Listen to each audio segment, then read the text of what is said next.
Va ora in onda Chilometro Zero, agricoltura, pesca e ambiente, a cura di Lorenzo Viviani.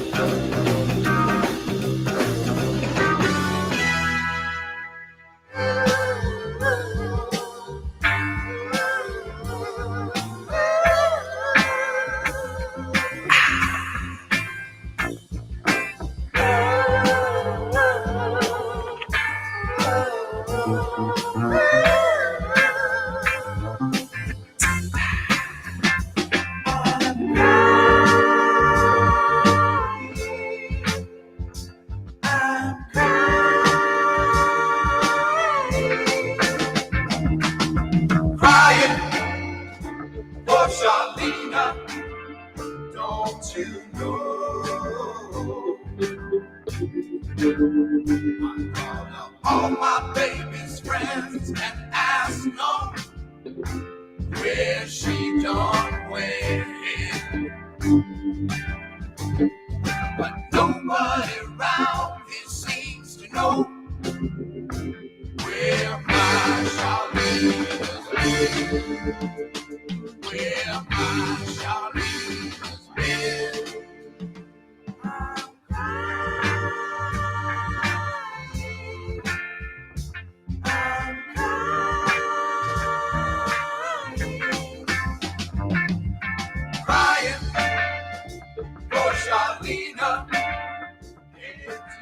Poi entriamo. Buonasera, vuoi la linea? Ben ritrovati sulle frequenze di Radio Libertà, questa è Chilometro Zero con il sottoscritto che è punto di sospensione Lorenzo Viviani. Avete appena ascoltato un pezzone, noi iniziamo sempre per chi ci ascolta, per chi poveretto deve ascoltarci che alle 5:30, 5:35 di ogni maledetto venerdì si mette in ascolto sulle frequenze di Radio Libertà. Noi iniziamo sempre con un pezzo di Frank Zappa, scelto però, Frank Zappa, L'amore nasce da me, però lo sceglie il mitico che ora vi presento, il grande, il mitico, e devo dire ha una fissa un po' sugli anni 70 di Frank. Quindi avete ascoltato Sciallina dall'album Changa's Revenge del 1970, diciamo è sempre ancora un po' il primo Frank Zappa, ma dall'altra parte del microfono c'è lui, l'indomabile, l'indimenticabile, l'inarrestabile, il mitico Antonino Danna. Grazie, sono commosso davanti a queste parole d'amore e d'affetto, guarda, veramente, mi sto sdilinquendo. Amiche e amici miei, ma non dell'avventura, buonasera, siete sulle magiche onde di Radio Libertà, questo è Chilometro Zero o Chilometro Zoom, che dir vogliasi, il primo crisomicrofonato programma di Radio Libertà. Ecco, scusami, please. Allora, dato che ogni volta quando devo presentarci non mi ricordo mai, siamo Chilometro Zero o Chilometro Zoom? Decidiamolo una buona volta. Decidiamolo in diretta. Avevamo fatto la crasi, Chilometro Zoom sarà detto. Oh. E allora siamo Chilometro Zoom, non sbaglierò più. Vai. Io sono Antonino Danna, lui è Lorenzo Viviani, questa è la puntata numero 1059 di oggi, venerdì 17 ottobre dell'anno del Signore 2025. Cominciamo la nostra trasmissione, vi ricordo, date il sangue in ospedale serve sempre, salverete vite umane. Chi salva una vita umana salva il mondo intero. Secondo appello, radiolibertà.net, fesso chi non lo legge perché vi perdete un bellissimo giornale online, ci sono i Liberamente, il direttore responsabile Giovanni Sallusti, gli Autodafè di Giulio Cainarca, la rassegna stampa di Semivarin, videopillole, molto altro ancora. Sveva, buon lavoro a te. Sei sempre una lo dico pubblicamente, signori, Sveva è una donna di grande pazienza perché ogni venerdì che Dio le manda in terra si sciroppano i due, che è quanto dire. Quindi buon lavoro a te. Grazie. Questa era. Sei magnanima. Detto ciò, sei magnanima, veramente. Ti vogliamo bene, Sveva, ti vogliamo bene. Anch'io. Yes, darling. Insomma, detto ciò, noi tra poco avremo al telefono un gradito ospite che arriva direttamente dalle mitiche pagine di Agricoltura Oggi il dorso di Italia Oggi, dorso che io ho ottenuto a battesimo, ebbene sì, nel lontano 2004, poi nel marzo del 2005 il mio primo pezzo uscito su Italia Oggi è uscito proprio per Agricoltura Oggi, con l'amico Luigi Chiarello, che voglio salutare. Lo sapete che tra l'altro lui è in libreria con un nuovo libro, che poi lo avremo anche come ospite a Zoom, per Guerini Associati, Nel nome del pane, un bellissimo thriller sull'alimentazione. Chi controllerà il cibo controllerà il mondo. Di questo ne parleremo in una delle prossime puntate di Zoom. L'ospite invece che tra poco si materializzerà al telefono è il collega Alberto Grimelli, collega di indiscussa qualità, il quale sia il 1° ottobre che l'8 ottobre scorso su Agricoltura Oggi ha fatto luce su una questione molto inquietante, cioè la C'è del marcio in Spagna, Sì, c'è del marcio in Spagna. c'è del marcio e stavolta è proprio il caso di dire che c'è della feccia, nel vero senso della parola, perché parliamo di olio, di una truffa sull'olio d'oliva. Pensate, olio dal Nord Africa a prezzi stracciati addirittura. C'è questa realtà Biolivia Med Company, primaria azienda di export di olio d'oliva tunisino, che è andata nei guai, nei pasticci, e questo sta avendo delle ripercussioni molto pesanti in Spagna, ma sta mettendo anche sotto pressione l'Italia. E tra poco con il nostro ospite faremo luce su questa storia. Pensate che si tratta di un crack che vale 180 milioni di euro. 180 milioni di euro, ladies and gentlemen, sono 360 miliardi di lire. Cioè, è una cosa veramente E sei ancora uno di scandalosa. quelli che converte. Mi piace perché sei il mio amico analogico, sei ancora. Che Ecco, converte, che fa ancora le proporzioni con la lira. Mi commuovi, guarda, mi fai gioire il cuore ogni volta. grazie, ma qui nel 1975, come vedi, ce la spassiamo abbastanza bene. E in Ti vorrei particolare ricordare che quello te sei del 1980, però mi piace perché sei una mentalità vintage, mi piaci. bene, la cosa mi fa molto piacere. Poi oggi avevo una cravattazza veramente di livello, la puoi vedere sul mio account Instagram. Ma detto ciò, tra poco appunto il collega Alberto Grimelli sarà dei nostri al telefono e eccolo qua. Allora io gli do il benvenuto, il buonasera. Allora, caro Alberto, ben trovato. Buonasera a tutti. Grazie Buonasera. grazie mille dell'invito. Grazie mille a te della pazienza e del tuo tempo. Come stavo dicendo prima che tu arrivassi telefonicamente, con noi c'è Lorenzo Viviani, anche lui coautore di questa malefatta che mandiamo in onda ogni venerdì sera.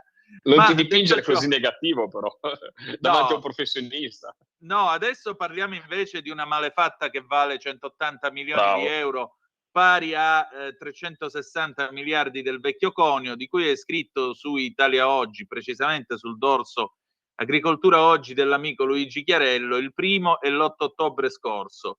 Noi abbiamo fatto una battuta, più che c'è del marcio, c'è della feccia in Spagna. Cosa sta succedendo, Alberto? A me c'è stato purtroppo in Tunisia un grandissimo crack, cioè appunto questo personaggio che è un grosso mediatore tunisino che lavorava prevalentemente per la Spagna dell'olio, che si chiama Adel Ben Ramdane, in realtà appunto non ha pagato gli olivicoltori, i frantoiani tunisini, ha lasciato un debito con una sola banca tunisina per 130 milioni di euro, più appunto debiti per tanti altri milioni di euro con olivicoltori e frantoiani tunisini, tanto che sono andati a svintorare gli assegni a vuoto, insomma, davanti alle banche, ed è scappato in Spagna. È scappato fondamentalmente da quelli che sono stati i suoi protettori, ovviamente lasciando il buco, lasciando una condizione veramente di povertà e disperazione in Tunisia. E quello che è successo ovviamente è che il prezzo dell'olio tunisino è precipitato. Corsa in Tunisia a comprare olio, pressoché precipitato dell'olio precipitato anche in Spagna, disperazione degli agricoltori e frantoiani spagnoli.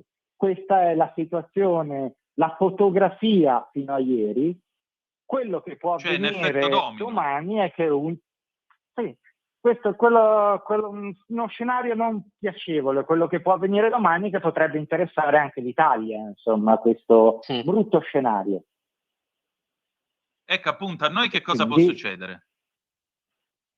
allora, sono 3 livelli di, diciamo così, danno che ci può fare ovviamente questo brutto crack dell'olio tunisino. Prima di tutto ovviamente 2 che sono di livello geopolitico. Uno ovviamente che se la Tunisia dell'olio, in generale l'economia tunisina peggiora, ovviamente aumenterà l'emigrazione dalla Tunisia prevalentemente verso le coste italiane. Secondo crack possibile, insomma, problema grosso con gli Stati Uniti. Perché? Perché la Tunisia sconta un dazio del 25% sull'olio, l'Europa, l'Unione Europea, invece sconta un dazio del 15%. È chiaro che se, diciamo così, importiamo dell'olio dalla Tunisia e magicamente viene fatto diventare europeo, ovviamente attraverso una frode, il rischio è che gli americani non la vedano di gran buon occhio, visto che li stiamo fregando ovviamente sui dazi americani. E ricordiamo tutti quello che è successo con la pasta, con i dazi che sono passati al 107%. Ultima possibilità, ovviamente, è un danno sia per i consumatori che per i produttori italiani, perché se si importa olio tunisino che magari viene fatto diventare italiano, ovviamente i consumatori comprano un olio tunisino pensando che invece sia italiano, quindi semplicemente pagandolo molto di più, ma il rischio è anche che ovviamente il prezzo dell'olio italiano si abbassi, rendendo magari poco conveniente coltivare gli olivi in Italia e quindi ovviamente perdendo produzione, abbandonando gli oliveti e quindi una condizione ovviamente di disastro economico anche per noi. Scusa Alberto, intanto grazie della tua presenza, ma ti faccio una domanda velocissima, perché è un crack che ci fa scoprire un po', diciamo, gli altarini e un po' questa truffa ai danni dei consumatori.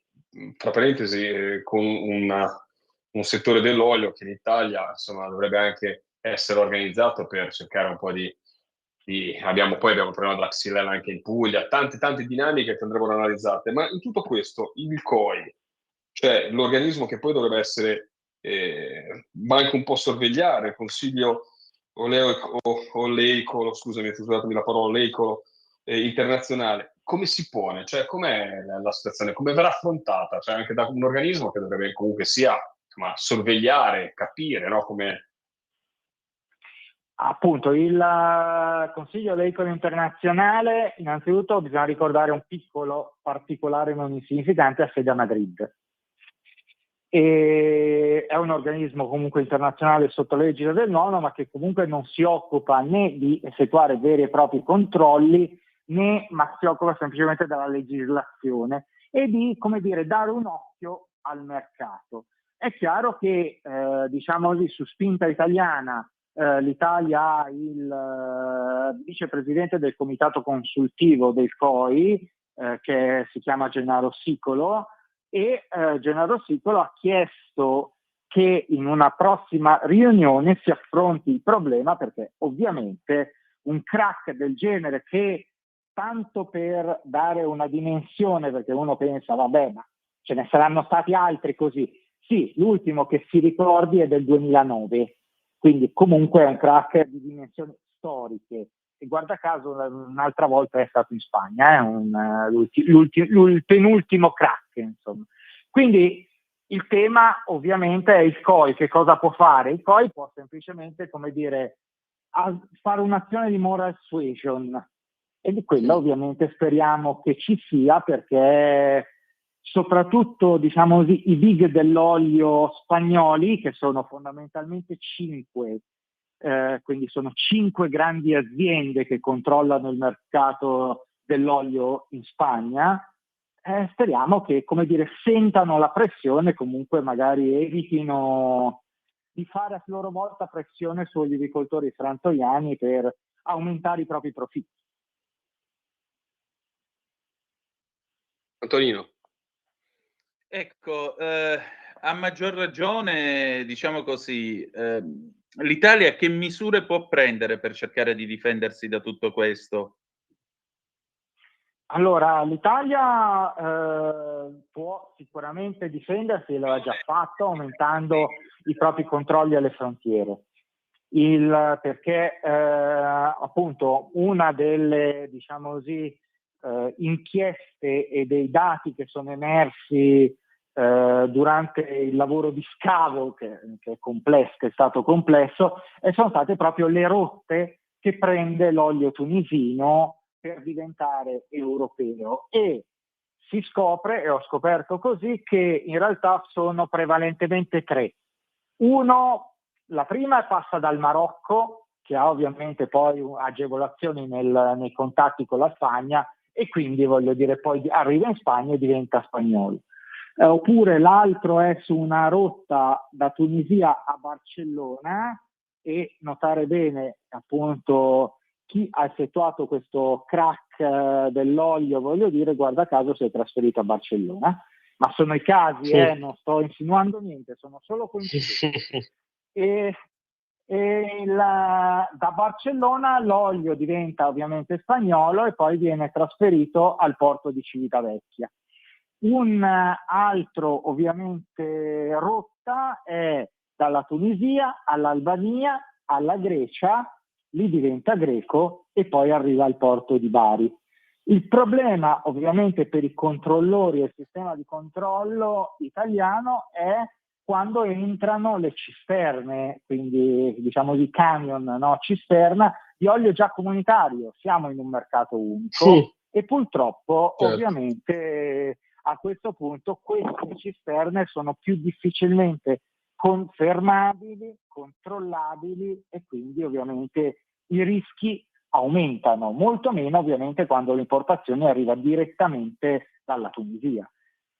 Quindi Infatti guarda, perdonami Alberto, è sempre un problema, anche sì, ma infatti perdonami anche, devo dire la verità, anche forse i nostri controlli molte volte anche ridondanti, per parlare insomma tutte le autorità, dal CQRF, il nucleo repressione frodi, a tanti corpi che abbiamo nei controlli dell'agroalimentare. Quando abbiamo, paradossalmente, sdoganiamo nel nostro territorio le merci, riusciamo ad avere un controllo. Molte volte, come succede anche con Rotterdam, con tanti prodotti agricoli, si passa da rotte dove è molto più facile sdoganare, fra parentesi, dove si punta anche a velocizzare le operazioni, e poi per arrivare al nostro paese magari su gomma. Quello è un grandissimo problema che abbiamo nei controlli. Non so se me lo puoi confermare anche te, ma l'abbiamo anche in questa trasmissione molte volte abbiamo visto come quando diciamo l'importazione del nostro paese è diretta, c'è sicuramente un controllo maggiore rispetto a poi quando arriva in maniera indiretta, ad esempio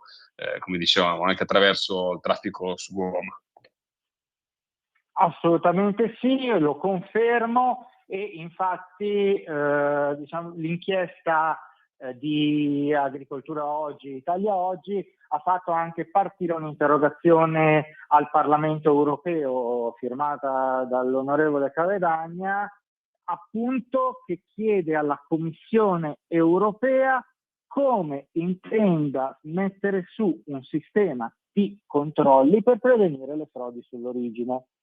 Il tema è quello: senza un controllo europeo efficace, laddove si chiude un occhio, ecco che insomma i problemi sorgono. E tanto per dare un'idea e una misura, un signore che si chiama Antonio Lucche, che è il presidente di COP, cioè Cooperativa delle Cooperative spagnola, quindi che associa i produttori, gli olivicoltori, e associa qualcosa come 300.000 tonnellate di olio, più o meno la produzione italiana, tanto per dare un'idea, proprio a dicembre 2024, quindi annusando l'aria, non lo so, però proprio praticamente alla vigilia del crack tunisino, aveva denunciato in Spagna ci sono troppo pochi controlli e c'è una mancanza di tracciabilità.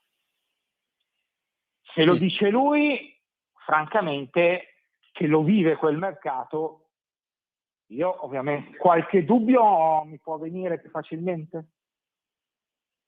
Ti chiedo una cosa, Alberto, prima di lasciarti, che siamo in chiusura. Ora, Sì. non spaventiamo i consumatori, anche perché, insomma, compriamo, cerchiamo l'olio italiano. Forse il suggerimento che possiamo dare per evitare i frodi è quello di guardare il prezzo. Sotto un certo tot, un olio extravergine di oliva made in Italy, fatto in Italia, non si può comprare. Quindi guardiamo, magari utilizziamolo, poi alla fine molte volte andiamo naturalmente un po' nelle tasche delle persone, devono anche guardare se arrivare a fine del mese, però giustamente anche l'olio molte volte uno magari spende di più e siamo più propensi a pagare di più una bottiglia di vino e poi andiamo a risicare molto sul tema dell'olio che magari dura anche di più, te lo tieni lì ed è sicuramente più salutare.